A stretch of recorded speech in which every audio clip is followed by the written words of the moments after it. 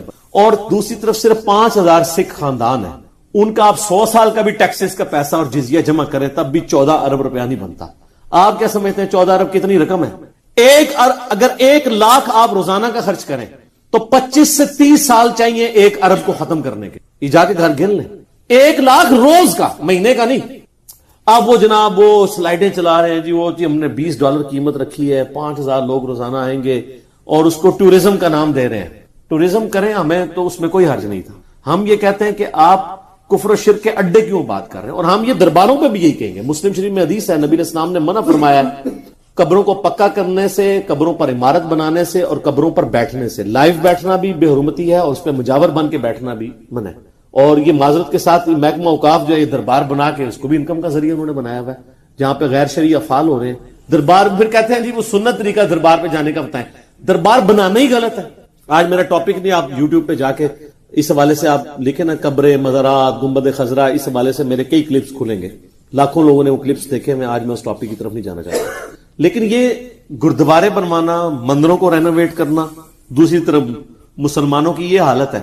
اب میرا ایک معصومانہ سوال ہے کہ اس وقت جو کشمیر میں 9 لاکھ فوج لگائی ہوئی ہے ظالم انڈین آرمی نے، اس میں سے 2 لاکھ سکھ ہیں، تو یہ گردوارے کے افتتاح کے بعد تو انہوں نے بیلٹیں اتار کے تو انڈین گورنمنٹ کے حوالے کر دی ہوں گی نا کہ جی پاکستانی گورنمنٹ نے ہمارا اتنا ساتھ دیا ہے تو ہم یہ 2 لاکھ لوگ جو ہیں وہ ابھی نوکری سے ریزائن کرتے ہیں، ہم بھی پاکستان شفٹ ہونے لگے۔ کوئی آئیے خبر؟ الٹا وہ پوسٹیں بنائی ہوئی جی، روز کے $20 بنے، مہینے کے اتنے، سال کے اتنے، 5000 بندہ آئے گا، اور ادو آئے گا ویکھا جائے گا 5000 روز دا، 5000 روز ہے، یہ تھوڑی ایویں پرسپشن ہی غلط ہے۔ ایڈے ویلے نہیں بیٹھے، کوئی ارباں ہی نہیں نے کہ 5000 روز دے آن گے، وہ مکہ مدینہ ہی ہے جدھر اتنے لوگ جانے کے لیے تیار ہوتے ہیں سال بعد، اور سال بعد جو آمدن ہونی تھی وہ فری رکھ دی ہوئی ہے، وہ فری ہے، اور باقی بھی سارے انڈیا کے تھرو آ رہے ہیں۔ انڈین اکانومی کو ضرور زیادہ فائدہ ہوگا، ہمیں بھی تھوڑا بہت ہوئے گا، لیکن سر یہ 14 ارب آپ جب پورا کریں گے تو پتہ چلے گا یہ 14 ارب پورا کب ہوگا جو آپ نے لگا دیا ہے۔ ویسے تو آپ بے شک کیلکولیشن کرتے ہیں، لیکن پریکٹیکل گراؤنڈ ریئلٹیز اس سے بالکل ڈفرنٹ ہے۔ تو شرعی مسئلہ اگر آپ پوچھیں، جذباتی ڈاکٹرائن کو رکھیں سائیڈ پہ، آپ نے اللہ کو جان دینی ہے، میں نے بھی اللہ کو جان دینی ہے، لیکن وہ افریدی صاحب والی اللہ کو جان نہیں دینی، جھوٹی قسم دی، یعنی وہ سلوگن کے طور پہ۔ صحیح والی اللہ کو جو جان دینی ہے، تو کسی بھی مسلمان سے پوچھیں، چاہے وہ جتنا بھی گیا گزرا ہے، اس سے پوچھیں کیا مسلمانوں کے ٹیکسز کا پیسہ مسلمان حکومت شرک کے اڈے بنانے کے اوپر، کافروں کی عبادت گاہیں بنانے کے اوپر لگا سکتی ہے؟ تو کہے گا نہیں لگا سکتی، لیکن سارے گونگے بنے ہوئے ہیں۔ ہمارے وہ جو وفاقی وزیر ہیں اس کے مذہبی امور کے، وہ وہاں ماشاءاللہ قادری صاحب تقریریں بھی کر رہے ہیں، جا کے ان کی تقریر انہوں نے کرائی اس لیے کہ ایک داڑھی پگڑی سے آپ کو سب کو دھوکہ دے دیا جائے۔ وہ تو مسلم شریف میں حدیث ہے نا کہ اللہ تعالیٰ تمہاری شکلوں اور مال کو نہیں دیکھتا، دلوں اور اعمال کو دیکھتا ہے۔ یہ شکلوں سے دھوکے تو آپ پبلک کو دے سکتے، یہ تو جو کچھ جن لوگوں نے کیا یہ اللہ تعالیٰ کے حضور اس کا جواب دیں گے۔ تو چاہے یہ بات کسی کو بری لگے، چاہے اس کو وہ جتنی مرضی کھینچ تان کے کرنے کی کوشش کرے، نہیں جی آپ وہ بات سمجھیں، اس وقت ہم نے انڈیا کو یہ کرنا ہے، فلاں کو یہ کرنا ہے، بھائی اور طریقے ہیں، آپ برادری کھولیں، ضرور کھولیں۔ آپ فنڈ ریزنگ ان کو کہیں کہ جی سکھ خود فنڈ ریزنگ کریں، اتنا خرچہ ہوتا ہے، فنڈ ریزنگ کریں، وہ جو ہے وہ کسی بھی یعنی پاکستان کی کمپنی کو ہائر کریں اور اس کے ذریعے کنسٹرکٹ کروائیں، ٹھیک ہے۔ حکومت کیوں جو ہے وہ پیسہ جو ہے مسلمانوں کے ٹیکسز کا ان کے اوپر لگا رہی ہے؟ ہم کب کہہ رہے ہیں کہ آپ وہ بننے نہ دیں، بنائیں، اس سے بڑا بنائیں، جتنا مرضی کریں، لیکن مسلمانوں کے ٹیکسز کا پیسہ اس کام کے لیے ان کی اجازت کے بغیر، اس سے پہلے تو ریفرینڈم کروانا چاہیے تھا، مسلمانوں سے پوچھنا چاہیے تھا۔ تو میں دیکھتا ہوں کہ کتنے لوگ ہیں جو ان کے حق میں فیصلہ دیتے ہیں۔ ویسے ڈر کے نہ کوئی بولے جی اس وقت وہ تیل دیکھو، تیل کی دھار دیکھو، اور فوراً وہ جس طرف کوئی تگڑی پارٹی ہوتی ہے اس طرف لوگ لگ جاتے ہیں. تو اگر آپ نے اللہ کو جان دینی ہے واقعی اور آپ اللہ سے ڈرتے ہیں تو کم از کم آپ یہ کہہ دیں کہ ہم بزدل ہیں. شرعی مسئلہ یہی تھا لیکن ہم بزدل ہیں, ہم بول نہیں سکتے, ہماری مجبوری تھی, ٹھیک ہے, لیکن کم از کم ایک غریب تو بدتمیز اتنے تو نہیں کریں. ایک آپ نے کام غلط کیا ہوا ہے اوپر سے اس کو جسٹیفائی کریں گے تو سر پھر اللہ تعالیٰ کے حضور آپ مجرم شمار ہوں. تو میں نے تو کلمہ حق بلند کر دیے اس حوالے سے, اور ہمیں پوری دنیا سے سوالات ریسیو ہو رہے تھے. ہم نے پبلک ڈائنامکس کو نہیں دیکھنا کہ اس وقت کون کس بات سے خوش ہوتا ہے اور کون کس بات سے ناراض ہوتا ہے. اللہ از دا ٹاپ پرائورٹی. ان صلاتی و نسکی و محیایا و مماتی للہ رب العالمین. اللہ کو ماننا بہت آسان ہے, اللہ کی ماننا مشکل, یہ بڑا مشکل کام. تو یہ اللہ کی ماننا ہے کہ آپ ان چیزوں کو کنڈیم کریں. پھر یہ جناب آج کل ایک بڑی وہ کہانی ہے جی, وہ دیکھیں جی, everything is fair in love and war. محبت اور جنگ میں ہر چیز جائز ہے. یہ کہانی ایک بڑی ڈاکٹرائن کے طور پہ پیش کی جاتی ہے. یہ کوئی آیت ہے قرآن کی, کوئی حدیث ہے, کوئی کسی صحابی کا یا اہل بیت میں سے کسی کا قول ہے؟ یہ تو بالکل اینٹی اسلامک چیز ہے. اسلام میں تو محبت اور جنگ کی بنیاد کے اوپر ہر چیز حلال نہیں ہے. محبت اور جنگ کے بھی اصول ہیں, یہ آپ کے محاورے ہیں. اسلام جو ہے وہ آپ کو شتر بے مہار نہیں چھوڑتا. ہاں یہ ضرور ہے بخاری و مسلم میں کہ جنگ دھوکے کا نام ہے. دھوکہ آپ دے سکتے ہیں, کبھی جھوٹ بولنا پڑ جائے وہ بول سکتے ہیں, لیکن یہ نہیں ہے کہ آپ نے سب کچھ کر لینا ہے. سر قرآن اٹھا کے دیکھیں, بخاری مسلم اٹھا کے دیکھیں, آپ جنگ کے دوران نہتے جو عورتیں اور بچے اور وہ مرد بھی جو جنگ میں شریک نہیں ہوئے ان کو نقصان نہیں پہنچا سکتے. آپ کھیتیاں نہیں اکھاڑ سکتے, آپ درخت نہیں توڑ سکتے. تو اگر آپ کی ڈاکٹرائن مانی جائے کہ everything is fair in love and war, تو پھر تو یہ سب کچھ ہونا چاہیے تھا. آج کی ڈیٹ میں اسی پہ اجتہاد کریں, آپ ڈیم نہیں توڑ سکتے کیونکہ عوام الناس نے پانی پینا ہے. یہ نہیں ہے کہ ہم انڈیا پہ حملہ کریں تو جا کے ان کا ڈیم توڑ دیں. یہ کام نہیں آپ کر سکتے, اور لو میں نہیں کر سکتے. اس کائنات میں اللہ کے بعد اس کی مخلوقات میں سب سے زیادہ ہماری محبت کس کے ساتھ؟ امام اعظم محمد رسول اللہ صلی اللہ علیہ وآلہ وسلم. ان کے ساتھ بھی آپ محبت میں سب کچھ نہیں کر سکتے. ابو داؤد ترمذی ابن ماجہ میں حدیث ہے, ایک صحابی نے آ کے حضور کو سجدہ کیا. آپ نے فرمایا جب میں فوت ہو جاؤں گا تو میری قبر سے گزرو گے, کیا میری قبر پہ بھی سجدہ کرو؟ کہا رسول اللہ نہیں. تو فرمایا سر اٹھاؤ. اگر میں سجدہ جائز سمجھتا تو بیویوں سے کہتا کہ اپنے خامدوں کو سجدہ کریں اس حق کے سبب جو اللہ نے ان کو دیا ہے. تو سر اسلام میں تو نہ لو میں ہر چیز جائز ہے اور نہ وار میں ہر چیز جائز. سورۃ الانفال اگر پڑھی ہو نا تو آپ کو پتا چلے کہ اسلامک ڈیموکریسی کے رولز کیا ہیں. 58 نمبر آیت ہے سورہ الانفال کی کہ جس قوم کے ساتھ تمہارا معاہدہ ہے جب تک معاہدہ اوپنلی تم توڑتے نہیں ہو ان کے ساتھ بھی جنگ نہیں کر سکتے. گوریلا وار اسلام میں حرام ہے. اسی لیے مولانا مودودی رحمہ اللہ تعالیٰ نے 1948 میں اس چیز کی مخالفت کی تھی کہ پاکستانی فوج جو ہے وہ کشمیر میں داخل ہو تا وقت کہ اوپن جنگ نہ ڈکلیئر. یہ نہیں کہ اوپر سے دوستی ہے اور اندر سے ایک دوسرے کی جڑیں کاٹ رہے ہیں. اس کو تو اسلام حرام سمجھتا ہے. اسی آیت کے کانٹیکسٹ میں ایک حدیث ہے جامعہ ترمذی میں صحیح سند کے ساتھ کہ حضرت معاویہ رضی اللہ تعالیٰ عنہ کے دور میں رومن امپائر اور مسلمانوں کا ایک معاہدہ تھا. معاہدے کی مدت پورا ہونے سے پہلے ہی حضرت معاویہ نے رومن امپائر کے وہ جو ایریا جو فتح ہونے سے رہ گیا تھا اس کے بارڈر پہ لا کے مسلمانوں کی فوج بٹھا دی کہ جی کل کی ڈیٹ میں جیسے ہی معاہدے کی ڈیٹ ختم ہوگی فوراً ہم ان پہ حملہ کر کے علاقہ ان سے چھین لیں گے. Everything is fair in love and war. ایک کہانیاں نے توڑیاں. تو وہاں پہ ایک صحابی تھے حضرت عمر بن عبسہ رضی اللہ تعالی عنہ السلام. وہ فوج میں سے نکل کے انہوں نے نعرہ تکبیر بلند کرتے ہوئے اللہ اکبر کہتے ہوئے فرنٹ پہ چلے گئے. انہوں نے کہا میں تمہیں رومن امپائرز پہ اس طریقے سے حملہ نہیں کرنے دوں گا.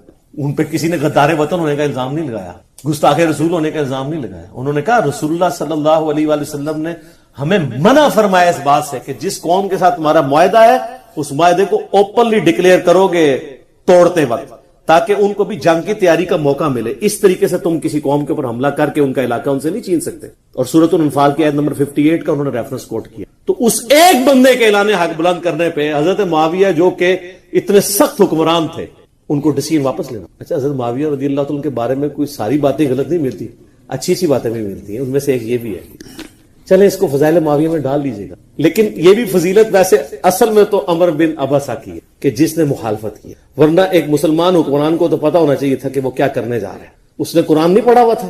چلے آپ کے مولوی اور ہمارا مولوی یا آپ کا حکمران ہمارا حکمران تو قرآن سے بے خبر ہے, لیکن 3 براعظموں کا جو بادشاہ ہے اس کو تو قرآن سے بے خبر نہیں ہونا چاہیے. لیکن ان کو جب پتا چلا تو وہ دور بھی ایسا تھا, اکثریت صحابہ اور تابعین کی تھی, یہ ڈیسیژن کرنا مشکل تھا. جب حدیث سنی تو پھر ان کو بیک فٹ پہ جانا پڑا. تو یہ بالکل بات غلط ہے کہ everything is fair in love and war. اور اس کے تحت آپ مندر گردوارے اور یہ ساری چیزیں بنانا شروع کر دیں اور لیم ایکسکیوزز ڈیوائس کرنا شروع کر دیں. آپ نے پکنک سپاٹ بنانے ہیں ضرور بنائیں, ان کو فیسیلیٹیٹ کرنا ہے ضرور کریں, لیکن مسلمانوں کے پیسوں کے ساتھ شرک کے اڈے تو نہ قائم کریں. اچھا آپ چکے ہو چکے, اب میں یہ نہیں کہوں کہ جا کے آپ توڑ دیں, وہ تو اس سے بڑی غلطی ہوتی ہے.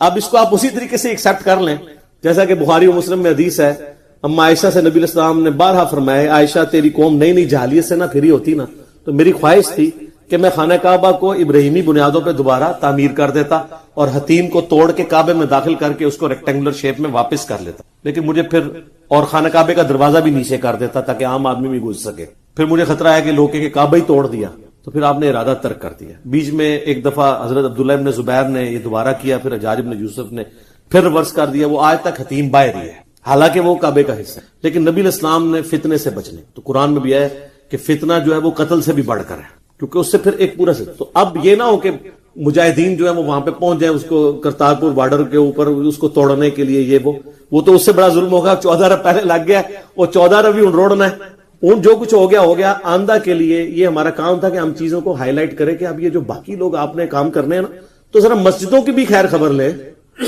مسجدوں کے اوپر بھی کوئی پیسہ لگائیں. مسلمانوں کی جو عبادت گاہیں ہیں, مزارات پہ بے شک نہ لگائیں آپ, وہ تو غیر شرعی فعل ہے, لیکن جو مساجد ہیں ان کے اوپر تو پیسہ لگائے گورنمنٹ. پرانی جو مساجد ہیں ان کی رینوویشن کرے, بجائے آپ باقی لوگوں کو. یہاں پہ شاہ فیصل مسجد بھی ہے, پچھلے دنوں قالین پر کتنے سالوں کے بعد 15-20 سال کے بعد وہ چینج ہوا ہے, خیر چینج ہوئے بھی اب 3-4 سال ہو گئے, وہ بھی کسی غیر مسلم ملک نے گفٹ کیا ہے قالین. پاکستانی حکومت نے بجٹ میں سے اس میں پیسہ نہیں لگایا, وہ بھی غیر مسلم ملک نے کیا گفٹ, تو انہوں نے پھر وہ پرانا قالین اٹھا کے نیا قالین اس کے اوپر ڈال دیا. تو ان معاملات کو اس طریقے سے دیکھنے کی کوشش کرنی چاہیے. اور دوسرا یہ جو آپ لوگوں نے کرتارپور بارڈر کے اوپر پاسپورٹ کی شرط ختم کر دی ہے, یہ کتنا خطرناک کھیل کھیلا جا رہا ہے. یعنی کوئی بھی بندہ اس طرف انٹر ہو جائے, آپ لاکھ اس کے ایکسکیوزز دیں. یار مسلمانوں کا جو انٹرنیشنل سٹی ہے مکہ اور مدینہ, وہاں تو ہم پاسپورٹ کے ساتھ جاتے ہیں. آپ کون سا انٹرنیشنل سٹی بنانا چاہتے ہیں ایسا کہ جس میں پاسپورٹ کی شرط بھی آپ ختم کر رہے ہیں؟ کل کو کوئی بھی گھس جائے. اور اس کی جو مذمت جو ہے وہ اکثر پارلیمنٹیرینز نے کی ہے, اور امید ہے یہ والا ڈیسیژن ریورس ہو جائے گا. یہ پاسپورٹ سے تو آپ جان نہیں چھڑا سکتے. اور اس میں ایک کرٹیکل موسٹ کرٹیکل بات وہ ہے جو اس وقت پوری پاکستانی قوم اور خصوصاً جو مذہبی طبقہ ہے وہ سخت پریشان ہے کہ یہ کرتارپور بارڈر کے ذریعے آپ کہیں قادیانیوں کو تو فیسیلیٹیٹ نہیں کرنے جا رہے. جو شورش کاشمیری نے 70s میں کتاب لکھی تھی ختم نبوت کے دفاع کے اوپر, اس میں انہوں نے اس وقت ہائی لائٹ کیا تھا کہ قادیانیوں کو اور سکھوں کو ملا کے ایک ریاست قائم کی جائے گی.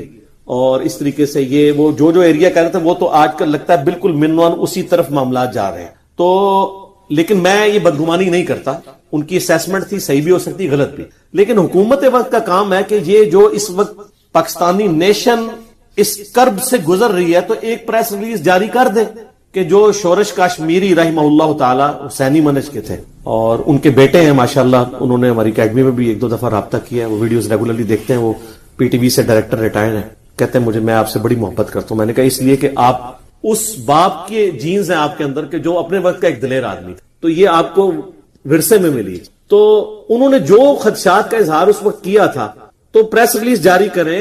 ہمارے جو وزیر داخلہ ہیں, خود ہمارے پرائم منسٹر صاحب ہی ہیں اس میں, وہ خود آ کے قوم کو بریف کریں کہ نہیں نہ یہ قادیانیوں کو فیسیلیٹیٹ کر رہے ہیں ہم, اور نہ ہم کوئی علیحدہ سے کوئی ایک ریاست سکھوں کے لیے خالصتان کے حوالے سے جس میں پاکستان کا بھی کچھ حصہ شامل کر کے ہمارا کوئی ایسا ارادہ نہیں ہے. ایک آفیشل سٹیٹمنٹ جاری کر دیں. اور D G I S P R سے بھی ریکویسٹ ہے کہ سر آپ بھی ایک ٹویٹ کھڑکا دیں تاکہ مذہبی طبقہ جو پہلے ہی آپ لوگوں کے بہت زیادہ خلاف ہوا ہے وہ تھوڑا ڈیلیوٹ ہو. اگر آپ یہ نہیں کریں گے تو وہ آلریڈی سینٹیمنٹس جو ہے ان کو ہوا ملے گی, کیونکہ وہ کہتے ہیں دیکھیں گے تردید تو کوئی نہیں کر رہے, اتنا زیادہ پراپوگنڈا ہو رہا ہے. باقی معاملات میں تو جگہ جگہ آپ کو فوراً بیانیے, ٹویٹیں اور چیزیں نظر آنا شروع ہو جاتی ہیں. جہاں اتنا بڑا ایک مسئلہ بنا ہوا ہے ہر طرف سے خاموشی نظر آ رہی ہے. کیوں؟ تو پھر لوگوں کا شک تو یقین میں بدل رہا ہے. تو کلیئر کریں اس کو کہ ہم یہ کام نہیں کرنا چاہ رہے, ہم پیورلی صرف سکھوں کو اکاموڈیٹ کرنا چاہ رہے تھے. اور یہ باقی میں نے پرائم منسٹر کی تقریر بڑی اچھی تھی جو انہوں نے اس افتتاحیے کے اوپر کی ہے, لیکن افسوس اس میں کمزوری تھی. بابری مسجد کا انہوں نے ذکر تک نہیں کیا. اب کوئی کہ جی وہ ڈیسیژن ان تک پہنچا نہیں تھا, اسی دن آیا تھا, تھوڑی دیر بعد پتا چلا, چلے ٹھیک ہے. تو اس سے اگلے دن سر وہ جو 10 تاریخ کو سیرت النبی کانفرنس ہوئی ہے اس میں ذکر آ جاتا بابری مسجد کا. ہاں یہ ضرور ہے کہ 9 نومبر والی جو کرتارپور بارڈر کی افتتاحیہ تقریب میں انہوں نے جو ہے وہ کشمیر کا ذکر کیا, اس کی مجھے بہت خوشی ہے. کشمیر کے حوالے سے جتنی انہوں نے باتیں کی وہ ضروری تھی. یہ نہ ہو کہ کرتارپور کی خوشی میں آپ کشمیریوں کا غم بھول جائیں. اور بڑی صحیح موقع تھا وہ چوٹ لگانے کا کہ ہم تو یہ گڈ جیسچر دنیا کے سامنے دے رہے ہیں کرتارپور بارڈر کا, اور دوسری طرف انڈیا نے 80 لاکھ انسانوں کو قید کیا ہوا ہے. اور اتنی دردناک سٹوری ہیں, وہ ہمارے میڈیا کے لوگ تو نہیں بتا رہے, آپ فورن میڈیاز کو دیکھیں تو وہ بتا رہے ہیں کتنے لوگوں کی موتیں ہو رہی ہیں وہاں پہ بیماری کی وجہ سے, ہاسپٹل نہ پہنچنے کی وجہ سے, کسی کو سانپ کاٹ گیا, کسی کے ساتھ کوئی مسئلہ ہو گیا. تو وہ وہاں پہ ڈاکٹر بھی پروٹیسٹ کے اوپر ہے کہ یار یہ لوگ مر رہے ہیں اور یہ لوگ اس طرح کر رہے ہیں. تو اس ایشو کو اجاگر کرنے کی ضرورت تھی اور وہ پرائم منسٹر نے کیا ہے, اور اس کو بالکل ڈھیلا نہ چھوڑیں, اس کو بار بار ہائی لائٹ کرنے کی ضرورت ہے. صرف ایک دو دفعہ بات کرنے کی ضرورت نہیں ہے اور نعرے لگوا کے صرف معاملات نہیں حل ہونے. بدماش جو ہے نا جی, اس کو اگر آپ نے رائے راست پہ لانا ہوتا ہے تو وہ قراردادی مذمتی قراردادوں سے اور اخلاقی باتوں سے نہیں صرف وہ مانتے, اس کے لیے اس سے بڑھ کے کچھ اور کرنا پڑتا. ویسے آپ لاکھ نعرے لگواتے رہے قدم بڑھاؤ ہم تمہارے ساتھ ہیں, وہ جن کو ہم نعرے لگا کے کہہ رہے ہوتے وہ قدم ہی نہیں بڑھا رہے ہوتے.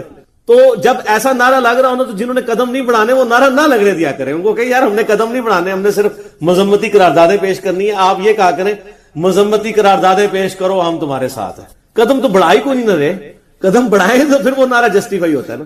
تو الحق مر, عربی میں محاورہ ہے سچ کڑوا ہوتا ہے, انگلش میں بھی ہے ٹروتھ از آلویز بیٹر.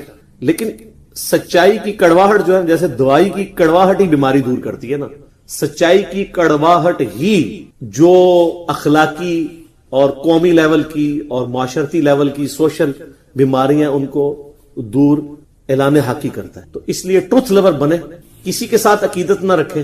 عقیدت رکھنی ہے تو محمد رسول اللہ کے ساتھ صلی اللہ علیہ وآلہ وسلم, عبادت کرنی ہے تو اللہ کی کر. باقی جس کو آپ نے دیکھنا ہے اللہ اور اس کے محبوب صلی اللہ علیہ وآلہ وسلم کے کانٹیکس میں دیکھنا. باقی جو یو این او میں پرائم منسٹر نے تقریر کی, میں نے اس کو اس وقت بھی اپریشیٹ کیا. 6 لاکھ سے زیادہ لوگ وہ انالیسس دیکھ چکے ہیں. اس میں جو میری ریزرویشن تھی وہ بعد میں کئی لوگوں نے اس کو ریزرویشن کے طور پر بیان کیا ہے, وہ بالکل ٹھیک تھی, وہ میں نے بیان کر دی.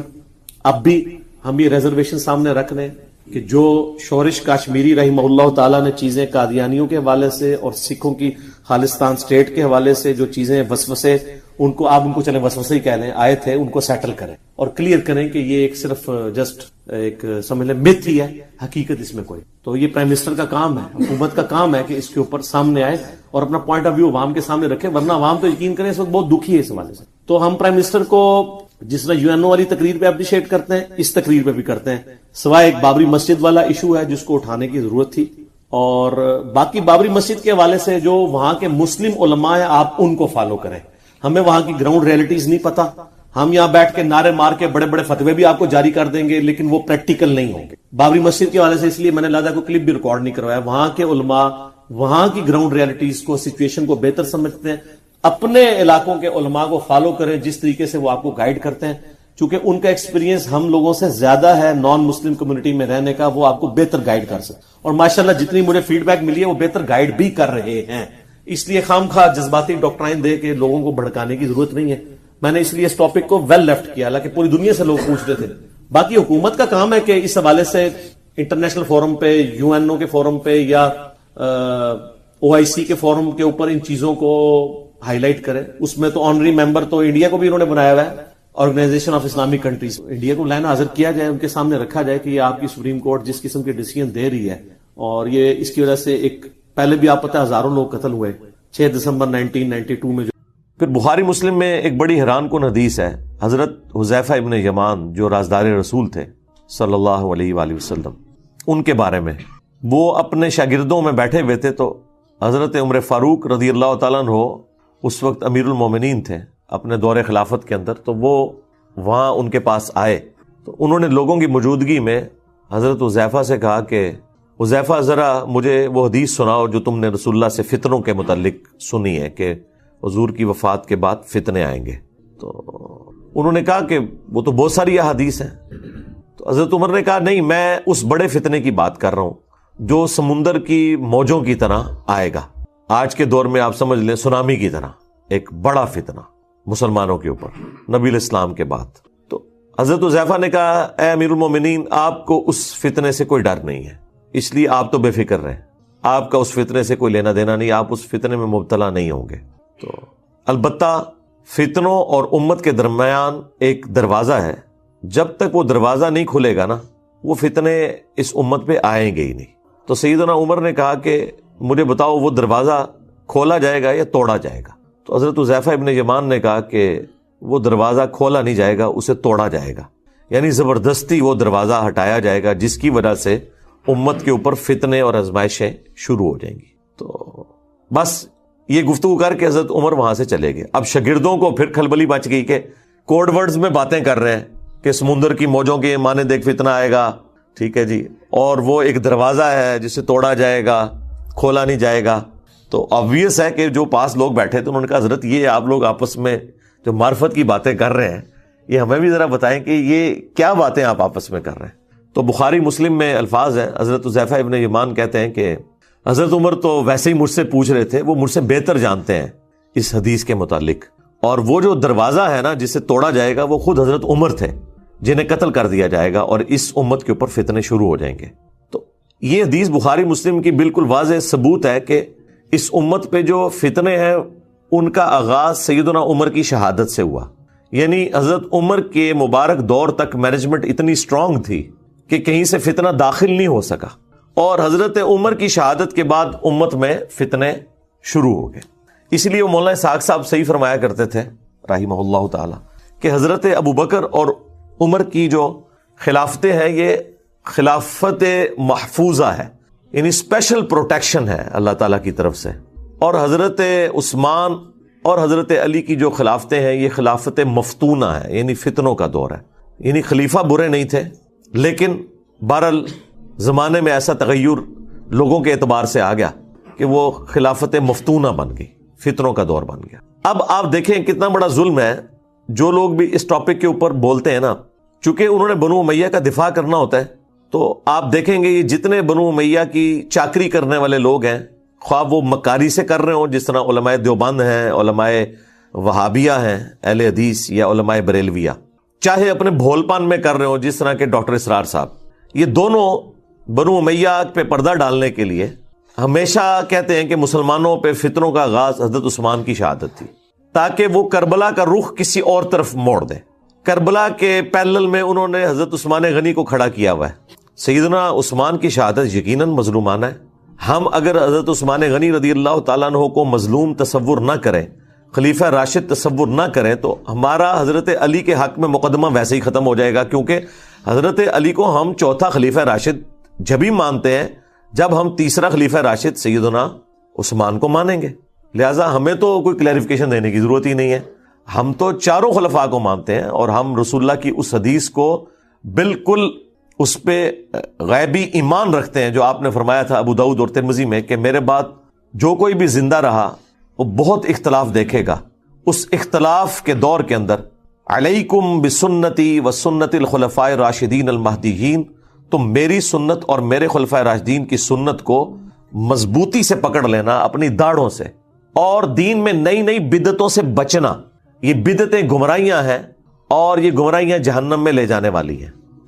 اب نبی الاسلام نے خلفاء راشدین کے جو مخالفین ہیں یا ان کے دور کے اندر جو ان کی مخالفت پہ کھڑے ہونے والے لوگ ہیں، بشرطے کہ وہ خلفاء ان کے اس اختلاف کو صحیح نہ مان لیں۔ اگر وہ خود مان لیں کہ یار یہ ہماری جو مخالفت کر رہا ہے یہ بندہ ٹھیک بات کر رہا ہے، وہ تو الگ بات، لیکن جہاں پہ خلفاء کی جنگیں آ جائیں یا مخالفت اس لیول پہ آ جائے وہ پھر معاملہ الگ ہے۔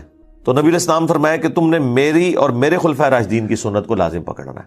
اس لیے دیکھیں کہ ہم حضرت ابوبکر صدیق رضی اللہ تعالیٰ عنہ کے مقابلے پر منکرین زکوٰۃ کو، مرتدین کو نہیں درست سمجھتے، سیدنا عمر کے مقابلے پر رومنز اور پرشینز کو نہیں درست سمجھتے، سیدنا عثمان کے مقابلے پر بلوائیوں کو، جن میں سے اکثر صحابہ ہی تھے، ان کی اس ایکٹیویٹی کو جو انہوں نے حضرت عثمان کو شہید کر دیا۔ اب بیچ میں ظاہر ہے کہ وہ اسپیسیفکلی بندہ کون ہے وہ تو بے نظیر کے قاتلوں کا بھی نہیں پتا چلا، جبکہ اتنے کیمرے موجود ہیں، تو اس وقت تو کوئی کیمرے بھی نہیں تھے، نہ علم غیب اس زمانے میں ہوتا تھا، یہ تو بعد میں دریافت ہوا ہے نا۔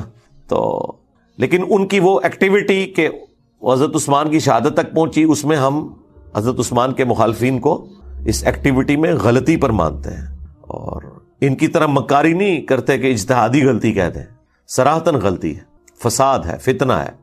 لیکن حضرت عثمان اتنے اپ رائٹ تھے کہ بخاری میں 695 نمبر حدیث ہے، جب ساتھیوں نے پوچھا کہ نماز ہمیں فتنوں کا امام پڑھا رہا ہے اور ہمارے امام آپ ہیں، آپ محصور ہو چکے ہیں اپنے گھر میں، اب ہم نماز اس مسجد میں جا کے پڑھیں یا گھر میں ہی پڑھ لیں. تو سیدنا عثمان نے کہا کہ نماز ہی تو مسلمانوں میں ایک اجتماعی نیکی کا کام ہے, نیکی کے کاموں میں ساتھ دو, برائی میں ان سے الگ رہو. اگر وہ یہودی ہوتے تو حضرت عثمان کیسے کہہ سکتے تھے کہ ان یہودیوں کے پیچھے جا کے نماز پڑھو؟ آج کوئی مسلمان فتویٰ دے گا کہ یہودیوں کے پیچھے نماز ہو جاتی ہے؟ وہ پتا تھا کہ وہ صلح حدیبیہ کے صحابہ ہیں, ان میں اختلاف رائے بھی درست تھا, مخالفت درست نہیں تھی, اس کا جو ایکسٹریم رزلٹ نکلا وہ درست نہیں تھا. بہرحال وہ سارے کا سارا معاملہ تلپٹ ہو گیا. اس کے بعد جب سیدنا علی کا دور آتا ہے تو پھر وہی رول چلے گا نا, علیکم بسنتی و سنت الخلفاء الراشدین المہدیین. تو وہاں پہ بھی ہمارا یہی عقیدہ ہے کہ حضرت علی کے مخالفین جو اولو العزم اصحاب میں سے تھے, سیدہ عائشہ سلام اللہ علیہا, سیدنا زبیر, سیدنا طلحہ رضی اللہ عنہم اجمعین وعلیہم السلام اجمعین, یعنی یہ واقعی ٹکر کے لوگ ہیں, یہ حضرت علی کے ٹکر کے لوگ ہیں اپنے مرتبے اور اسلام کی کنٹریبیوشن کے پوائنٹ آف ویو سے. اس بڑے لیول پہ نہ ہو لیکن ایٹ لیسٹ یعنی سابقون الاولون میں آنے والے لوگ ہیں, تو ان کا احترام اپنی جگہ ہے. اور دیکھ لیں اللہ نے اصحاب جبل کو مرنے سے پہلے توبہ کی توفیق بھی دے دی ہے. سیدہ عائشہ بھی, سیدنا طلحہ بھی, زبیر بھی, یہ سب لوگ توبہ کر کے مرے ہیں, میدان جنگ چھوڑ گئے ہیں حضرت طلحہ اور زبیر رضی اللہ عنہما وعلیہم السلام. اور حضرت علی کا بھی ایٹیچیوڈ دیکھیں, جب ان کے ایک فوجی نے آ کے بتایا, ابن جرموز نے, کہ میں حضرت زبیر کو قتل کر کے وہ ان کا سر کاٹ کے لے آیا, تو حضرت علی نے اس کو اپنے پاس آنے بھی نہیں دیا. اور یہ حضرت علی رضی اللہ تعالیٰ عنہ کی قسمت میں تھا کہ ان کے سامنے کسی صحابی کا سر کاٹ کے نہ لایا جاتا, ادروائز وہ لایا تو تھا. جب ساتھیوں نے بتایا ابن جرموز آیا تو انہوں نے کہا کہ صفیہ کے بیٹے کے قاتل کو جہنم کی بشارت دے دو.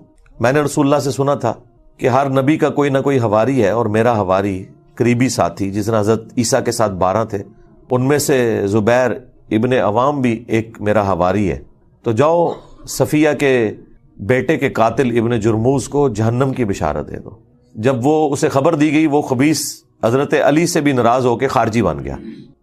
یعنی حضرت علی نے انصاف کا دامن نہیں چھوڑا کہ غصہ نکالتے کہ بھئی زبیر میرے خلاف کیوں کھڑا ہوا ہے تو میں اب ان کی فضیلت چھپا لوں.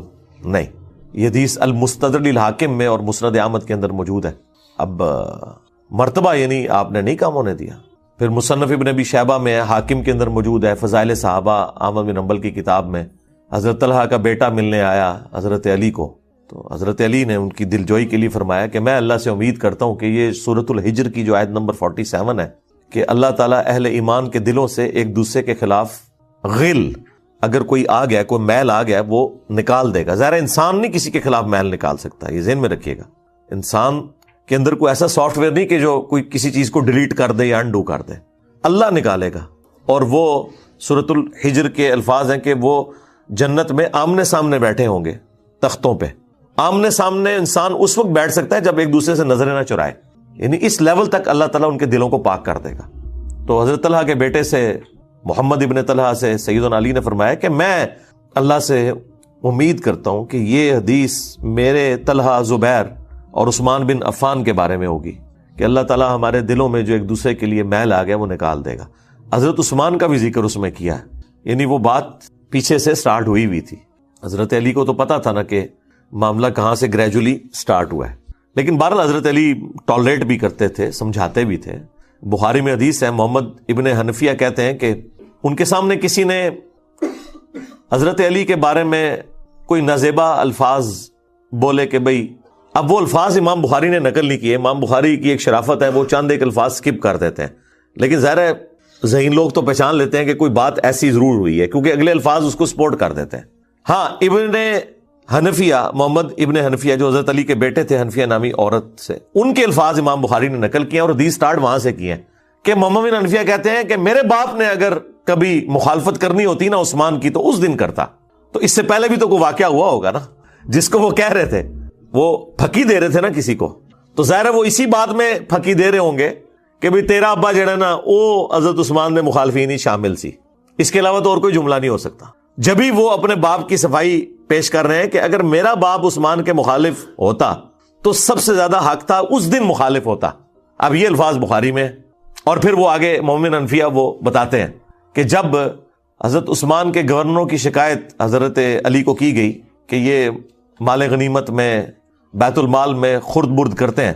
تو حضرت علی رضی اللہ تعالیٰ عنہ نے رسول اللہ کی لکھی ہوئی ایک تحریر مجھے دی اور کہا کہ بیٹا یہ جا کے عثمان کو دو اور کہو کہ اپنے گورنروں کو یہ رسول اللہ کی لکھی ہوئی تحریر بھیجیں کہ وہ بیت المال میں جو تقسیم ہے وہ اس کے مطابق کریں.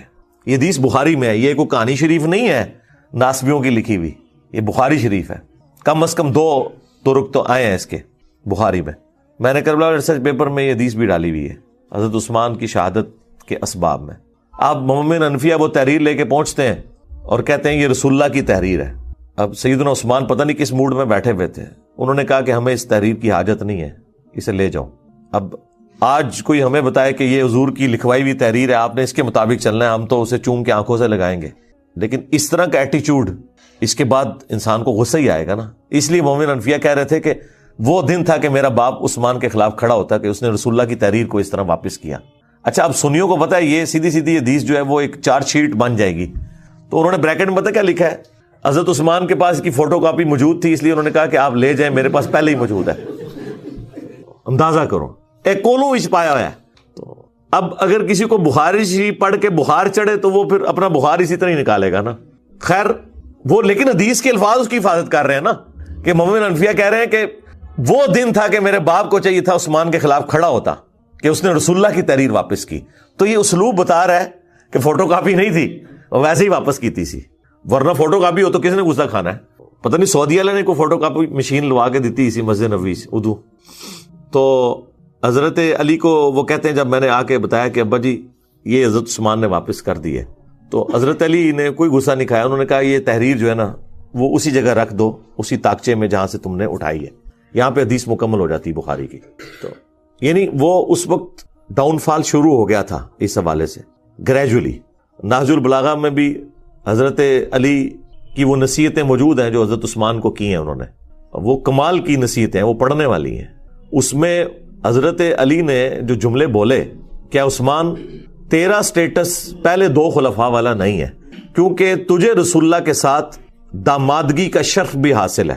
سیدنا عثمان کا داماد رسول ہونا نہج البلاغہ میں شیعہ کی کتاب میں ثابت ہے, اسی نصیحت کے اندر جو ان کا خطبہ کہہ لیں یا مکتوب کہہ لیں. تو حضرت علی حضرت عثمان کو سمجھاتے ہوئے یہ کہہ رہے ہیں کہ پہلے 2 خلفاء سے زیادہ تمہاری ذمہ داری ہے, کیونکہ تم رسول اللہ کے داماد بھی ہو. داماد تو بیٹوں کی جگہ ہوتا ہے. تو یہ جو تمہاری شکایتیں تمہارے گورنروں کی آتی ہیں تمہارے پاس, ان کے طرف توجہ دے کے ان ایشوز کو ریزالو کرو. وہ کرتے بھی تھے, بخاری مسلم دونوں میں آیا کہ وہ ایک بھائی تھا ان کا عقبہ ابن ابی معیط کا بیٹا ولید بن عقبہ, اس نے شراب پی کے فجر کی 4 فرض پڑھا دیے. بخاری میں بھی ہے, مسلم میں بھی ہے, حضرت عثمان والے چیپٹر میں ہے بخاری کے اندر, اور مسلم میں شراب کی حرمت والے چیپٹر میں, اور مسلم میں پورا وہ واقعہ تفصیل کے ساتھ ہے.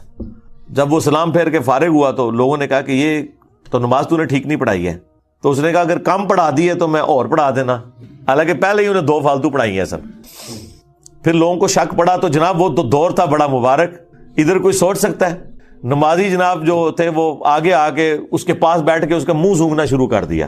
ادھر کوئی گورنر کے قریبی کو لگ سکتا ہے, لیکن ظاہر ہے کہ اس وقت گورنر کو ایک سمجھا جاتا تھا کہ وہ سرونٹ ہے عوام کا. یہ تو آج حکمرانی کا کانسیپٹ ہے نا, ادھر تو خلیفۃ المسلمین بھی اکاؤنٹیبل ہوتا تھا عوام کو, تو گورنر تو شاہی کوئی نہیں.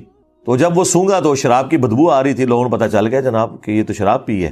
انہوں نے جناب اسے پکڑ کے گورنر کو اتار کے ابو موسیٰ اشعری کو گورنر لگا دیا اور کہا کہ واپس جا مدینہ. حضرت عثمان کو خط بھجوا دیا کہ یہ اپنا تحفہ واپس قبول کریں جو آپ نے ہم پہ مسلط کیا تھا.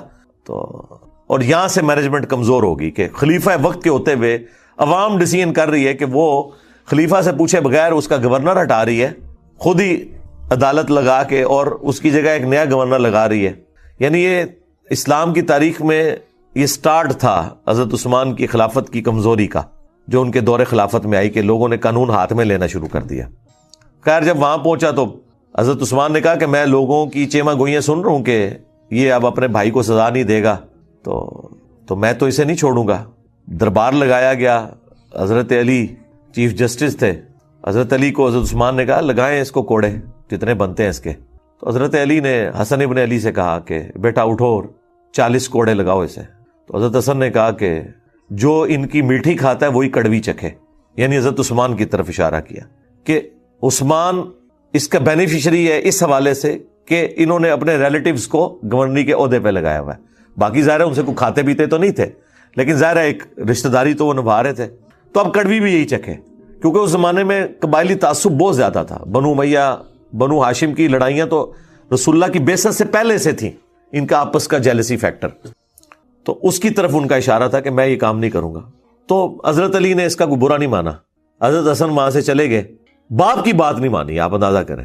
اور یعنی اس سے آپ اندازہ کریں کہ اس زمانے میں کتنا ان گورنروں کے بارے میں نفرت پائی جاتی تھی. تو مسلم شریف کے الفاظ ہیں, پھر حضرت علی نے اپنے دوسرے بیٹے عبداللہ ابن جعفر, جو بھتیجا بھی لگتا تھا اور بیٹا بھی, بیٹا اس لیے کہ اس کی والدہ کے ساتھ حضرت جعفر کی وفات کے بعد حضرت ابو بکر نے شادی کی تھی, اس سے محمد بن ابی بکر پیدا ہوئے تھے, اور وہ بھی حضرت علی کے زیر کفالت تھے. یہ دو بیٹے تھے بڑے لاڈلے, محمد بن ابی بکر اور عبداللہ بن جعفر, جو والدہ کی طرف سے تھے. اور عبداللہ بن جعفر کو تو اپنی بیٹی زینب بھی دے دی حضرت علی نے, وہ داماد بھی بنے بعد میں. تو کہا عبداللہ اٹھ اور لگا کوڑے. جب 40 ہوئے تو انہوں نے کہا بس 40 ٹھیک ہیں, رسول اللہ 40 لگواتے تھے, حضرت ابو بکر بھی 40, حضرت عمر نے 80 کر دیے تھے, کیونکہ اس زمانے میں لوگ زیادہ شراب پینا شروع ہو گئے تھے. ظاہر ہے جب آپ کی وظیفے لگ جائیں, دنیا کے مال کی ریل پیل ہو جائے. بخاری مسلم میں موجود ہے کہ حضرت عمر کے زمانے میں شراب پینا زیادہ ہو گئی تھی ایز کمپیئر ٹو حضرت ابو بکر کے دور کے. کوئی مال آ گیا تھا, کام کرنے کو کوئی نہیں, تو پھر یہی کچھ ہی ہوگا نا. تو حضرت عمر نے اس کی سزا تعزیراً حضرت علی کے مشورے سے بڑھا کے 80 کوڑے کر دی. وہ قرآن سے ڈیڈکٹ کی تھی کہ جو کسی عورت کے اوپر تہمت لگائے اس کی سزا 80 کوڑے ہے سورہ نور میں. تو حضرت علی نے کہا کہ جو بندہ شراب پیتا ہے وہ پھر ہر بندے پہ تہمت ہی لگاتا ہے, اسے پتا تو ہوتا ہی نہیں وہ کیا کر رہا ہے. تو 80 کوڑوں کی سزا مقرر کی گئی.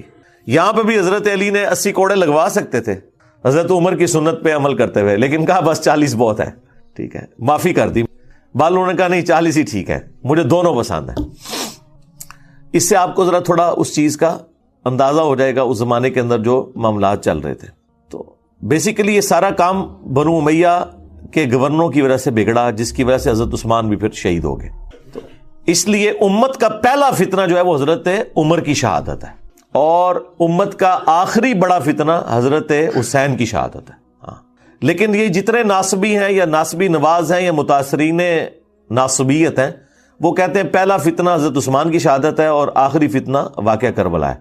کیونکہ اگر آپ وہاں سے سٹارٹ کرتے ہیں پھر آپ کو بات نہیں سمجھ آئے گی. وہ مولانا صاحب کہتے ہیں پیچھے ٹرو, پیچھے, تو پیچھو ٹرنا پڑے گا. تو وہ پیچھے آپ جائیں گے تو پھر یہ چیزیں ہیں. اس لیے میں نے ایک ویڈیو بھی ریکارڈ ہوئی ہے حضرت عثمان شہید کیوں ہوئے, اس میں اور بھی کافی ساری احادیث ہیں. اب میں اس پہ بولوں فی البدی تو آدھا گھنٹہ 1 گھنٹہ اور لگ جائے گا, چونکہ وہ سوال آپ نے پہلا ایسا رکھا ہے.